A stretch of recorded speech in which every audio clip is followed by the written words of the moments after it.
My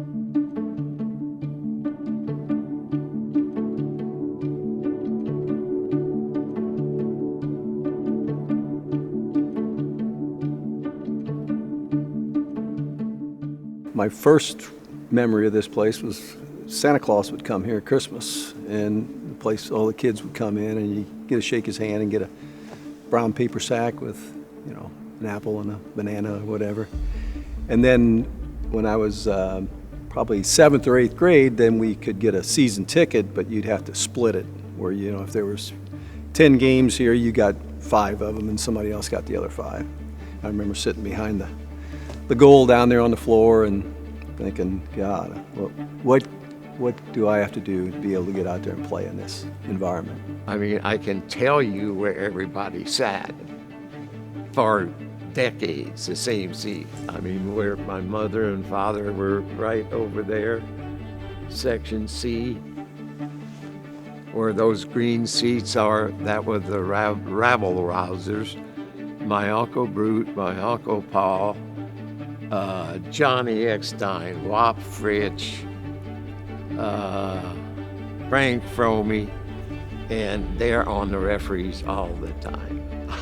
I mean, if you want to hear boo, yelling and screaming, they didn't boo. There was some profanity that was coming out of that corner right up there. You know, Friday night, Saturday night, this is where you were, you know. You're at the gym on Friday night, you're at the gym on Saturday night, and then you went to church on Sunday. We would pack this place every night, squeeze about 3,200 people in here. And yeah, there's, you know, you couldn't get a ticket if you didn't have a season ticket. And it was jam-packed I mean, I played in front of full houses here, sectionals, the regional. I mean, it was full house. I mean, that's what high school basketball was really, really important. This community, you grow up in a community like Jasper. I now live up toward Greenfield, Indiana.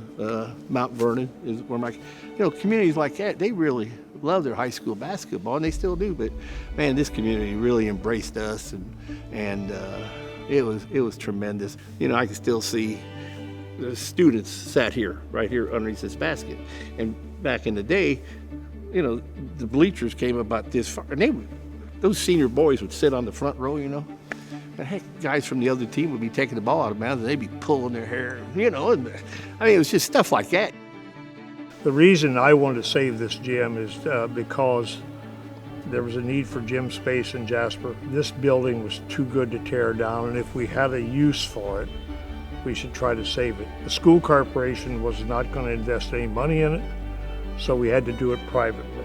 So we went out and raised about $300,000, used about 12,000 hours of donated labor from the work release program at the Du Bois County Jail.